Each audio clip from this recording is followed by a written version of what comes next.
Les damos la bienvenida a este nuevo podcast de percusión corporal latinoamericana, un espacio para conocer este lenguaje y sus manifestaciones en el ámbito artístico, educativo y terapéutico.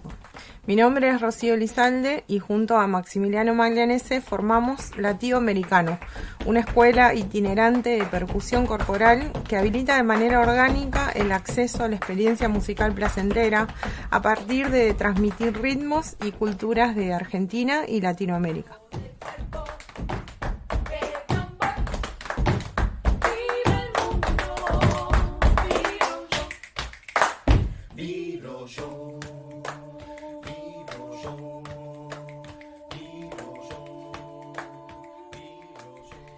Si nos estuvieron acompañando en los episodios anteriores, habrán escuchado que la observación, el análisis, la acción y la reflexión de las prácticas son parte fundamental de nuestro hacer educativo y artístico. Entonces, ¿qué pasa? Que muchas veces las instancias educativas artísticas ponen a la infancia en un lugar casi industrializado, me animaría a decir, ¿no? Como un consumidor de entretenimiento y no como una potencia desplegándose en su decir, en su sentir y en su capacidad expresiva de conmover a otras infancias e incluso a adultos. Entonces, bueno, de ahí surge esta necesidad de compartir este episodio de hoy. Y tengo una pregunta entonces desde ahí, como, ¿qué pasa? Que muchas veces los contenidos o las muestras de procesos artísticos educativos hacen parecer a los chicos finalmente como estúpidos en vez de como potencias desplegándose. Bueno, yo particularmente siempre tuve esa incomodidad, quizás también por haberlo padecido de chico también a este efecto, de creer, me habían hecho creer también que no podía. Ya después de grande, el poder es una construcción. Creo que sabemos muy bien que es una construcción, y si se anula esa construcción del poder en este caso estoy hablando del poder ser, del poder hacer, del poder decir, del poder pensar, hay una problemática profunda ahí, hay una anulación, y sobre todo al hecho creativo de lo que es la infancia en sí misma, en todos sus espectros, ¿no? Y en todos sus niveles. Sí, está esa cosita de que no va a poder. Entonces no le voy a pasar esa canción porque no entiende la letra. No porque no sabe la melodía. No porque no le va a salir. No porque no lo va a poder tocar. No porque no hay instrumento. No porque por un montón de razones la niñez no va a poder. Y es asombroso, por lo menos desde la actividad que estamos planteando, donde tiene justamente el pilar de la actividad, de la música corporal, de la percu corporal, como lo venimos planteando, el eje es la construcción desde lo psicolingüístico a lo psicomotriz y también a la inversa, desde lo psicomotriz a lo psicolingüístico con el pensamiento en el medio. Entonces, infancias, niñeces que tienen muy fresco el desarrollo psicolingüístico, desde las primeras infancias con las vocales hasta la construcción de oraciones en niños y niñas de 6, 7 años, 8 años, también van de la mano de esa psicolingüística o ese desarrollo de lo psicolingüístico, va lo psicomotriz, que va acompañando esos momentos. Entonces, justamente te vas dando cuenta que en realidad quizás los impedimentos los tenemos nosotros y nosotras, los más adultos, que ya hace mucho que no hacemos esto, de poner de la mano en el crecimiento a lo psicomotriz con lo psicolingüístico. Ahí hay un problemón, me parece. Entonces, el creer que ellos son estúpidos me parece que es quizás a veces al revés. La negación nuestra o la obturación de lo psicomotriz hace que no podamos comprender qué tan sencillo es también acercarse a, a sonar a partir de elementos básicos como vocales, por ejemplo, y con determinadas consonantes, la relación con el ataque de las vocales y esa frescura las niñeces la tienen muy cerquita. Entonces, ahí me parece que es a la inversa, al contrario, son los más aptos, los más rápidos, la comprensión es automática. Y ahí es donde empezamos a pensar, che, me parece que no son estúpidos los niños y las niñas, no. Sí tenemos otras problemáticas hoy, y sobre todo, bueno, en base bueno, un poco al posmodernismo, a los nuevos juegos que no juegan los niños y las niñas, y sí tenemos problemáticas después de la pandemia, también se observaron otro tipo de problemáticas más profundas que tiene que ver, con, por ejemplo, con la palabra o con la ocupación del espacio, con la otredad también, eso sí está un poquito más complicado, pero no es nada que no se pueda trabajar de forma colectiva y que justamente va a terminar inclusive hasta cambiando y modificando lo actitudinal de la infancia en sí misma. Por eso me parece re importante comprender que esta forma, no fórmula, forma de contagiar el hecho musical, artístico en sí mismo y desde lo pedagógico observarlo de esa manera, me parece que es muy importante trabajar con esto que ellos y ellas tienen tan a la mano, que es y tan cerquita, que es el lenguaje primario. Entonces, parte de lo que hacemos es trabajar con el lenguaje primario, que ellos directamente ya lo asocian, si uno le da el mecanismo de cómo poder hacerlo, lo asocian a la corporeidad. Y ni hablar que lo emocional empieza a pasar por todos esos lugares. Realmente es muy efectivo, muy fuerte, muy potente.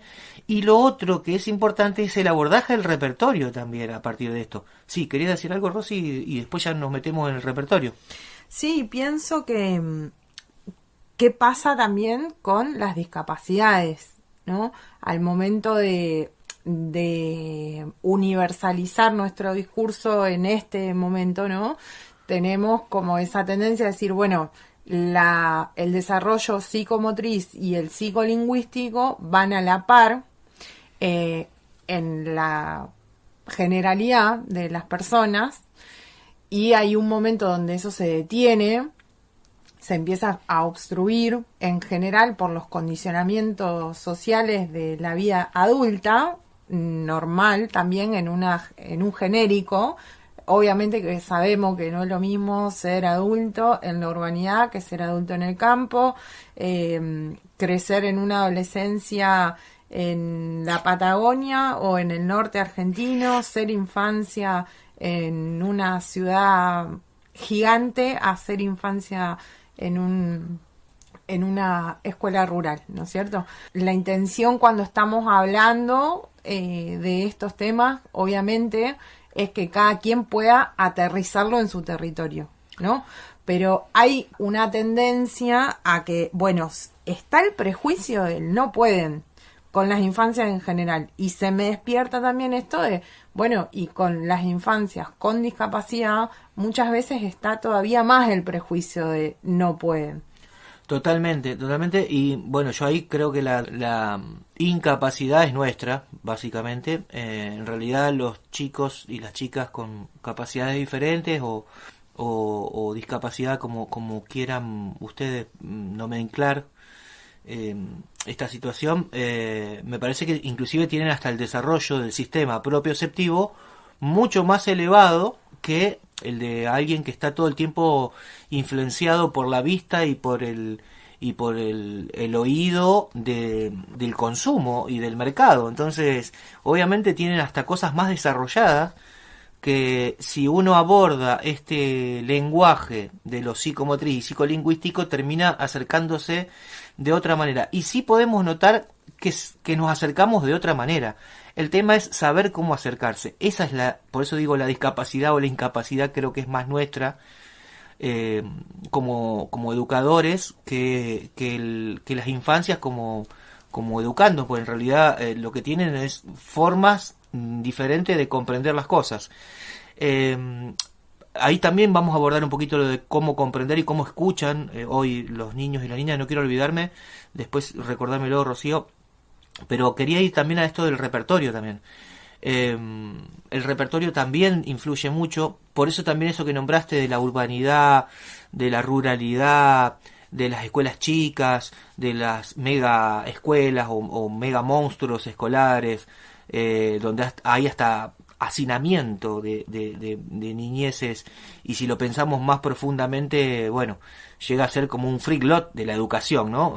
Donde, bueno, obviamente van a aparecer otras problemáticas también muy profundas, como el bullying, que bueno, que obviamente en donde hay mega acumulación de gente van a pasar esas cosas, pero no me quiero ir tanto para ese lado, quizás sea tema para otro podcast. En el caso este, creo que la actividad, como la venimos proponiendo, justamente lo que abre es esa caja de contención que está libre, pero en realidad está empezando a ser obturada por un montón de preconceptos que tenemos nosotros y nosotras, los educadores. Entonces, no anular la etapa creativa, primero. Estimular la etapa justamente de imitación, que es una etapa fundamental en el aprendizaje. Y darle los elementos para poder relacionar lo psicolingüístico con lo psicomotriz es fundamental en todo este aspecto de poder pasarle a las niñeces los conceptos y no seguir pensando que no pueden. Al contrario, sí van a poder. Los que tenemos que poder más somos nosotros y nosotras, los que estamos en el rol de educadores o de acompañantes del crecimiento de una infancia. Por eso también es extraño el concepto de educar también que venimos trayendo. Hay cosas que son precámbricas, que tienen 200 años de antigüedad y que está relacionado más bien con el hecho productivo de la educación y con tratar de formatear de alguna manera a ciertos individuos para que respondan a cierta exigencia de un posmodernismo, pero que en realidad ese posmodernismo ya no es el mismo de antes. Entonces en realidad nos quedamos atrasados en eso y hasta en eso estamos obturados. Mientras tanto, en esto de no menospreciar las capacidades de nuestras infancias, está esto del repertorio también. Abordar un repertorio nutrido, abordar un repertorio con mucha poesía, con mucha melodía. Melodizar a las niñeces implica que su lenguaje tenga dinámica, que tenga rangos, que tenga mayores y menores, vamos a hablarlo en términos musicales, que tenga preguntas y respuestas, que tenga alturas, que tenga emociones. Todo va a hacer que ese individuo comprenda de otra manera. No me parece positivo seguir tratando a la niñez como que no puede y solamente remitirse a melodías simples con rítmicas sencillas, sentados y sin mover un pelo de su cuerpo, porque el niño que se mueve es peligroso. Ese también es otro problema que estamos teniendo. Los niños, las niñas necesitan moverse desde las primeras infancias y hasta la adolescencia misma. La adolescencia tenemos un problema hormonal donde necesitan moverse, y entonces realmente se termina anulando algo que después genera más conflicto. El movimiento es parte del crecimiento. Y si ese crecimiento no tiene movimiento, no pasa lo que tiene que pasar naturalmente en esa corporeidad. No digo cuerpo, corporeidad, donde estamos incluyendo todo lo que está dentro, las emociones, el pensamiento, la palabra y el cuerpo como representante de todo eso. Maxi, a mí algo que me llamó mucho la atención cuando empecé a observar tus clases, antes de yo empezar a enseñar, fue el repertorio en relación a el abanico, digamos, la cantidad de ritmos diferentes que trabajás con un mismo grupo. En este caso estoy hablando de las escuelas particularmente, que fueron las primeras clases que observé, pero también después vi que lo hiciste con otros talleres con infancias y adolescencias. Y algo que me llamó mucho la atención es que no usás, digamos, lo que comúnmente llamaríamos canciones infantiles o canciones de moda de la adolescencia, ¿no?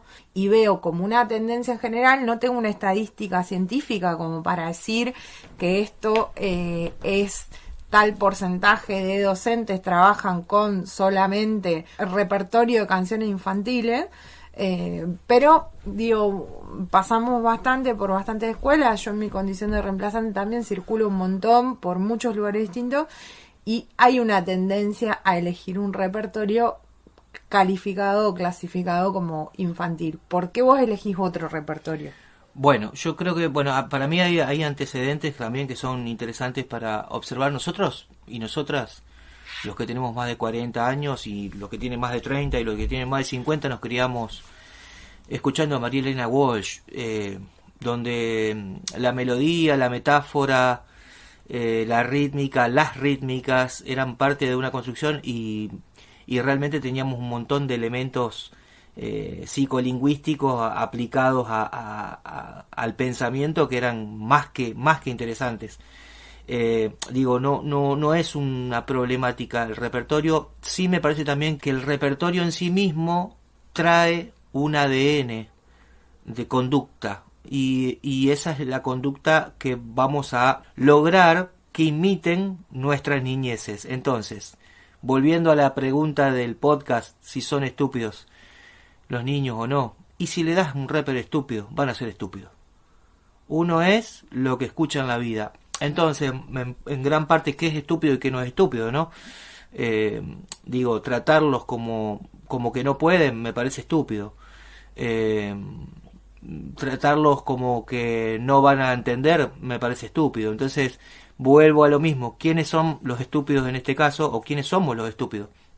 Me parece muy interesante darle, si uno le da variedad rítmica, variedad melódica, alturas, tesituras, estados de ánimos diferentes, y no entramos en esa cosa monotonal de respuesta, hasta puedo llegar a decir militarizada de un contenido, militarizada al punto, digo, que no es cuestionable. Vamos a tener a una niñez que va a responder de la misma manera. Entonces, si uno va abordando un repertorio donde, por ejemplo, nosotros venimos de desarrollar una actividad que se llama PCL, Percusión Corporal Latinoamericana. La música latinoamericana tiene una riqueza increíble en el repertorio. Y en ese repertorio mismo, que es lo que decía recién, que trae ese ADN, están también metidos un montón de elementos y condimentos que hacen que la música se vuelva más rica, si queremos hablar de condimentos. ¿A qué me refiero con riqueza? Tienen acentos naturales. Un festejo peruano tiene acentos naturales que justamente refuerzan el concepto de los tumbados, por ejemplo. Un son cubano tiene la picardía también y tiene la poesía. Una chacarera tiene los acentos naturales también y el movimiento de un ternario que genera que haya siempre balanceo en la corporeidad. Todos esos elementos, que son algunos de los que nombré y hay muchísimos más, al abrir y al sugerir un repertorio mucho más amplio, con mucha más variedad y con ciertos condimentos para que sea más rico lo que vamos a comer, nos permite que después preparemos la comida que querramos a partir de todos los condimentos que tenemos, y los alimentos que tenemos. Por eso me parece muy importante insistir sobre eso: variedad, altura, movimiento, y que eso pase por el cuerpo también nos genera esa relación directa entre el mensaje que uno le está dando en el repertorio, que se transforma desde lo literario a lo lingüístico, de lo lingüístico al pensamiento, y del pensamiento a la corporeidad, que es lo que en sí misma la propuesta tiene como base de partida de cómo enseñamos o qué es lo que intentamos transmitir. Ahí nos quedamos con la idea de cómo están escuchando también las infancias, ¿no? En esto que vos estás trayendo, por ahí más en el sentido musical específico, estás hablando de percepciones binarias, percepciones ternarias, estás hablando de acentos en lugares no convencionales para la música comercial que más se suele escuchar o que más accesible tienen las infancias y las adolescencias hoy.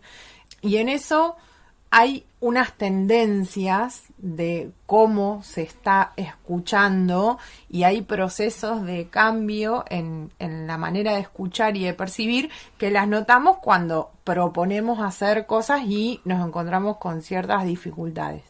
Desde ese lugar vos tenés como un análisis bien preciso de, sobre todo, qué está pasando con la chacarera, que es un ritmo acá argentino, y cómo la escucha masiva de otros ritmos van interrumpiendo, si se quiere, la escucha y la percepción. ¿Querés contar eso un poco? Sí, básicamente lo que está pasando es que se va limitando la variedad, ¿no? Esto de perder la chacarera como rítmica ternaria, por ejemplo, pero pasa con otras rítmicas también, pero voy a tomar como ejemplo la chacarera, que es una rítmica ternaria, y lo ternario en realidad se va perdiendo, sobre todo, y acá quiero separar, porque no en todos los lugares se da, pero sí se da más que nada en las urbanidades.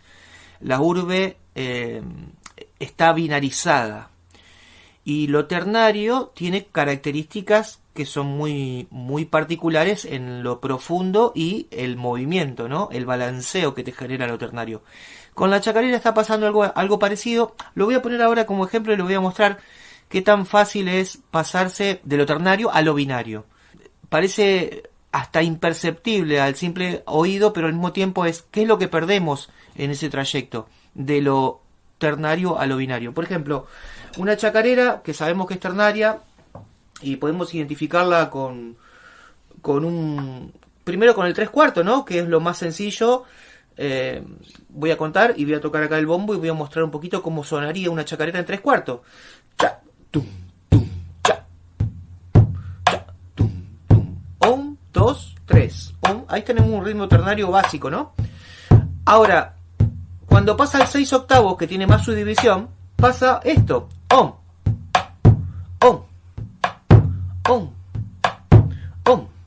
Bueno, ¿qué es lo que escuchan hoy los niños y las niñas? ¿O qué es lo que suelen escuchar sobre todo en la urbanidad?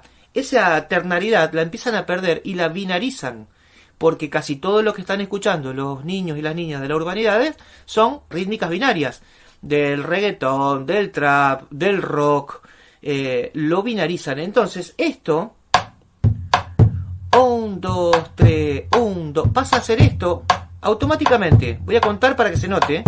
1, 2, 3, om.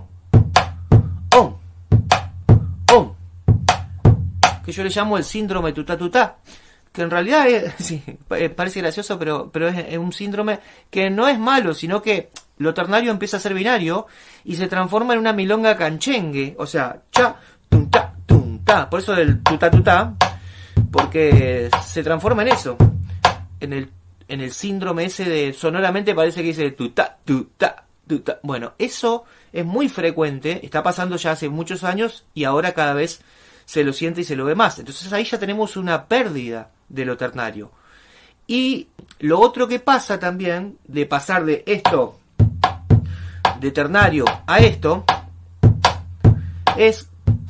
tienen otra problemática que también es bastante profunda, que es no diferencian alturas. Por eso yo hablaba de lo de estimular con músicas que tengan melodías donde los rangos dinámicos vayan de más graves a más agudo, que se mueva mucho la melodía y que también tengan rítmicas nutridas.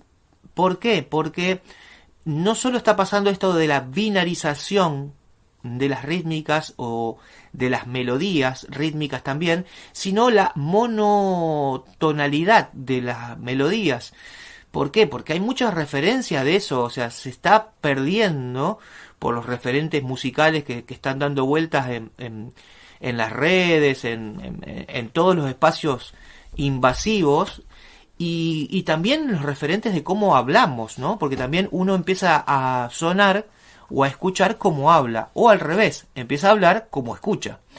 ¿Qué es lo que pasa? Entonces, bueno, uno empieza a escuchar que los referentes, y la gran mayoría son referentes de fútbol, por ejemplo. Entonces, bueno, voy a contar cómo fue el partido. La monotonalidad está todo el tiempo presente. Entonces también empiezan a hablar de esa manera y se empieza a escuchar de esa manera todo. Entonces, desde el habla, desde la música que se escucha, a la rítmica, podemos pensar también, o puedo afirmar con muchas pruebas, que esa ternariedad que venía por este lado, cha, tum, cha, se transforma en binario, tum, cha, tum, cha, tum, cha. Y al no tener alturas, porque no diferencio entre los graves y los agudos, a mí todo me suena a esto. Y eso que estoy tocando ahí, si yo cambio los golpes de la chacarera que se binarizó y se hizo síndrome tuta, y cambio los golpes y los graves los paso a los agudos y los agudos a los graves porque no identifico, me pasa esto. Empiezo con chacarera. Cha, tum, cha, tum, cha. Ahora paso a síndrome tuta con milonga canchenga. Y ahora paso a darlo vuelta a los graves a los agudos y los agudos a los graves. Tum, pa, tum, pa, tum, pa, tum. ¿Y qué me quedó ahí? Reggaetón. Un reggaetón. O un trapero, reggaetonero, rapero, rockero. Entonces, fíjense como de cha, tum, cha, pasamos a cha, tum, cha, y de ahí pasamos a tum, cha, tum, cha, tum, cha, tum, cha. Es lo mismo. Esa es una problemática que estamos teniendo y que en realidad uno dice, ¿es lo mismo? No, no es lo mismo. Obviamente no es lo mismo. Pero bueno, ese también es un efecto. ¿Eso tiene que ver con que los niños son idiotas? ¿Son estúpidos? No. Tienen que ver con cómo los estamos alimentando audiblemente. Uno es lo que escucha. Eso es muy, muy, muy importante para mí o para nosotros también comprender. Debemos darle variedad, debemos darle pregunta y respuesta, debemos darle tónica y dominante, debemos darle alteraciones, debemos darle tensión, debemos darle reposo. Y esos son todos conceptos del latinoamericanismo. Y un concepto que no hay que terminar nunca de adquirir es: nosotros somos latinos, somos centro-afro-descendientes, somos de América y vivimos tumbados, pero tumbados. Y ese concepto de vivir tumbado es parte de la esencia de las rítmicas que nos rigen.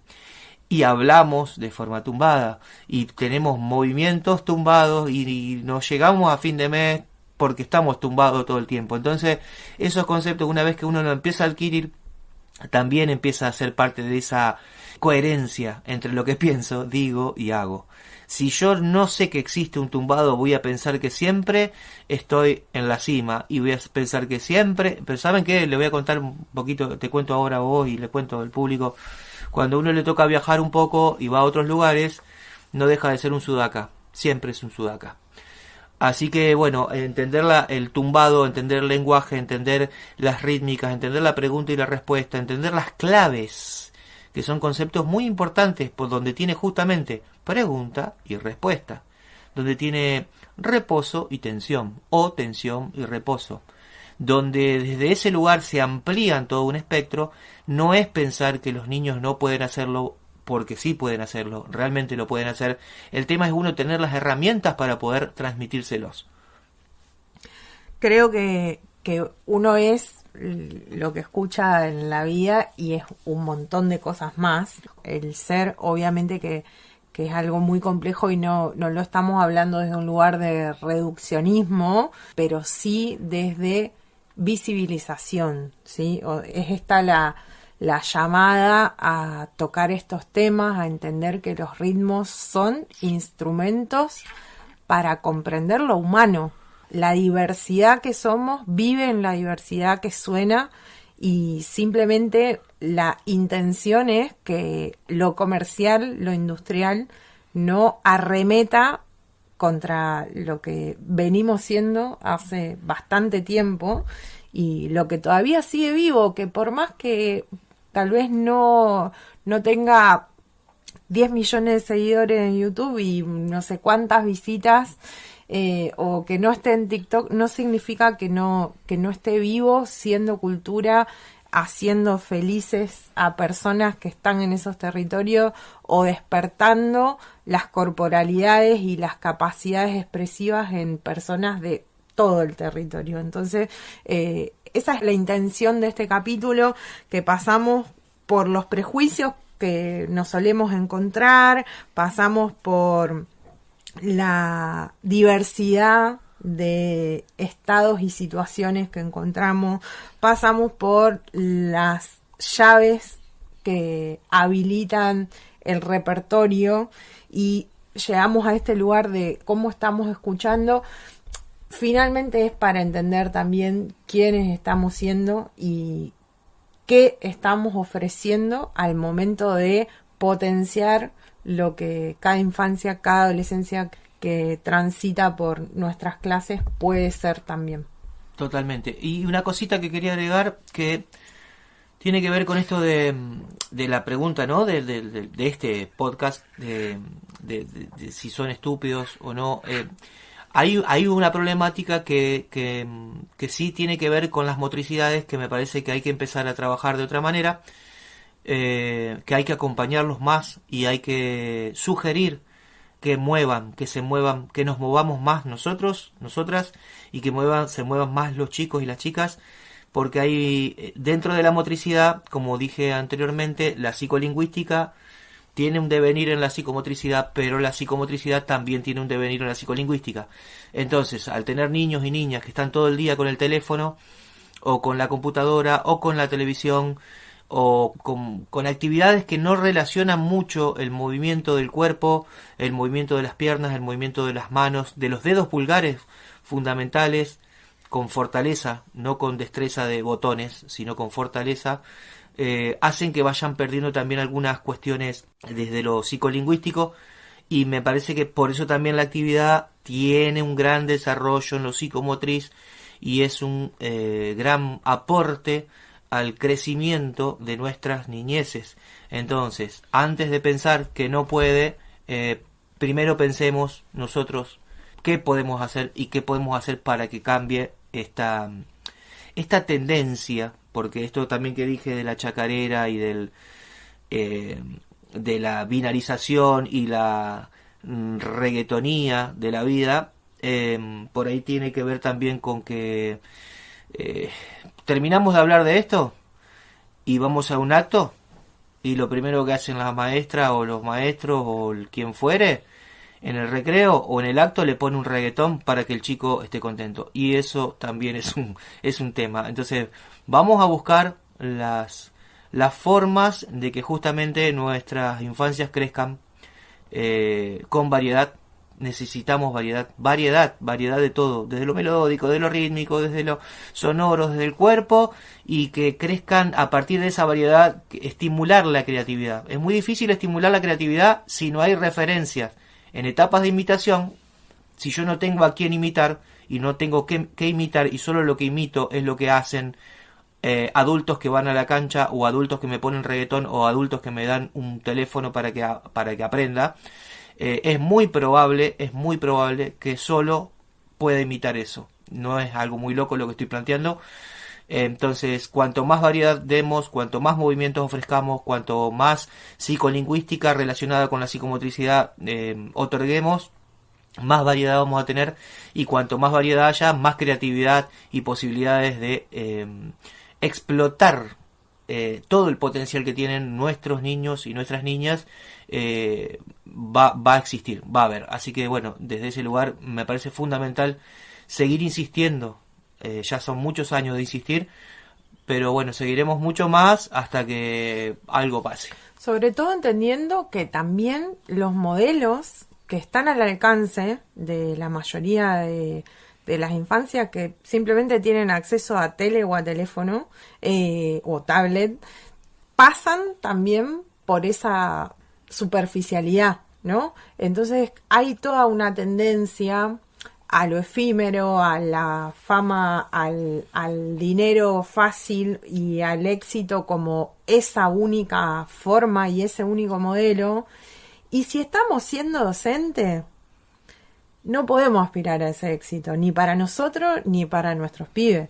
Entonces también es poder entender que el tiempo va a ser otro, que el éxito va a ser otro, va a tener que ver con qué herramientas para la vida tiene en lo comunitario, en lo social, en lo humano, Y la música es parte de eso, porque la música es lo sonoro y lo social. Entonces la idea también es tomar esa responsabilidad para ofrecer esa potencia. Los invito y las invito, en base a esto que dijiste, a escuchar el podcast anterior y los anteriores también, para entender también lo que es el éxito, porque a veces el éxito no es una planificación correcta, y que los chicos hagan exactamente lo que nosotros dijimos que hagan. Así que bueno, también vayan escuchando los anteriores, porque ahí hablamos mucho también de las perspectivas que tenemos nosotros como educadores.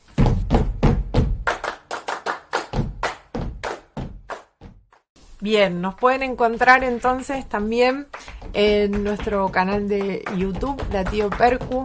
En Instagram nos encuentran también. Nuestra página tiene un montón de recursos, materiales escritos, fotos, videos, y también pueden acceder a las distintas experiencias que ofrecemos, latiopercu.com.ar, y nos pueden dejar también comentarios, mandarnos correos. Nos cuentan si quieren hablar de algún tema en específico, si bien tenemos varios temas acá con ganas de compartir, estamos también con atención de ver cómo nos van escuchando.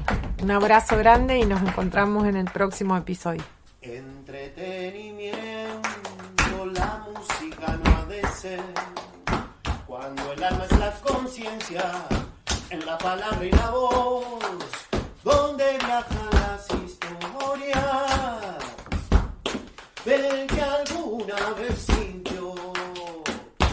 Uno es lo que escucha en la vida, y puede ser de verdad o mentira.